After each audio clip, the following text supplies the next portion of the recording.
ఎందుకు బాగా తన్నమంటావు? నువ్వు నేను చెప్పింది వినాలా, నేను నువ్వు చెప్పింది వినాలా? నువ్వు నేను చెప్పిన మాట వినాలి, నేను నీ చెప్పిన మాట కాదు. నువ్వు చిన్నదాన్ని, నువ్వు పెద్దానివా నేను పెద్దాన్నా?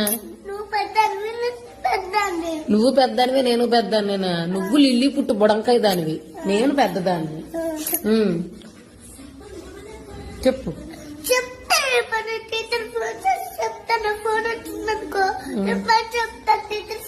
ఏమని చెప్తావు? మేడం అమ్మ చెప్పిన మాట వినట్లే, నాతో చెప్పిన మాట సెల్ చూస్తుంది అని చెప్తాను. నేను సెల్ చూస్తున్నానా, నువ్వు సెల్ చూస్తున్నావా తినేటప్పుడు? సెల్ తీసి ఇలా చూసేస్తున్నా దగ్గరగా. నేను చూసేస్తున్నానా? ఎలా చూసేస్తున్నాను?